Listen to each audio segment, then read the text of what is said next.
hello there, welcome here to my channel. Today I'm going to show you how to increase your stitches in crochet. I will show you how to do an increase in single crochet, half double crochet, double crochet, and treble crochet.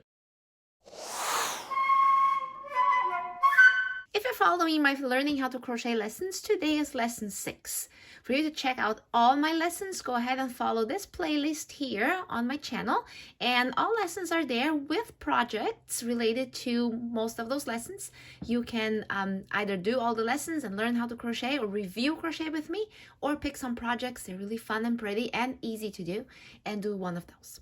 As for now, let's go ahead and learn how to do the increases in crochet. It's very simple. Pretty much what you do for each stitch, you have to do 2 stitches in the same spot, and that will increase your stitch. So let's start with the single crochet. Here I am coming from another single crochet, and I am going to insert 2 single crochets in the next one.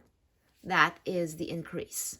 Okay, so if you continue your row and then you turn and you're gonna come this way, you will have those 2 stitches to crochet over, which therefore will increase your crochet stitches in your particular row or round you're working on. If you need to increase half double crochets, again, do 2 half double crochets into the same stitch. And the pattern you use will indicate where this stitch is. Single crochet, half double crochet, a regular double crochet, or a treble crochet. You just have to follow exactly what the pattern says and insert the hook where it's asking you to do so. For a double crochet, then you yarn over and do 2 double crochets into the same spot. That is your double crochet increase. And now I'm going to show you how to do a treble crochet increase, which is just like single crochet and double crochet. You do 2 treble crochets in the same spot.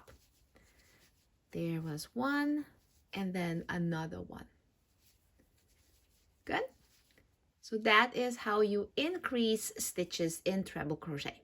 Thank you so much for watching this tutorial. I hope it was very helpful for you to learn how to increase your stitches in crochet. I have a video also that will show you how to decrease your stitches. It is linked for you in the descriptions below, as are also links for these projects here that are part of my learning how to crochet lessons. We start with a very cool project and so simple but so pretty, a double-sided pot holder, all in single crochet. Then you learn how to do your very first amigurumi right here, so cute and fun for cat toys. Then you will learn how to do double crochet, and the project that you do first is this beautiful scarf with self-striping yarn, so it looks really awesome. You use the V-stitch, which is double crochet and chains, that's it. And finally, you will learn how to do a granny square. So these are the projects that you learn right away. As soon as you learn how to crochet, I give you projects to do so that you can do something that you can use yourself or give as a present. So thank you again so much for watching. I hope you can come back and try some of these, and also follow my group on Facebook. You can share pictures of the things you learn from my channel, and then I can give you some feedback. And if you tag me on Instagram, I can do that too. Everything is linked for you in the descriptions below. Hope to see you soon, and enjoy the fun of crochet. Bye!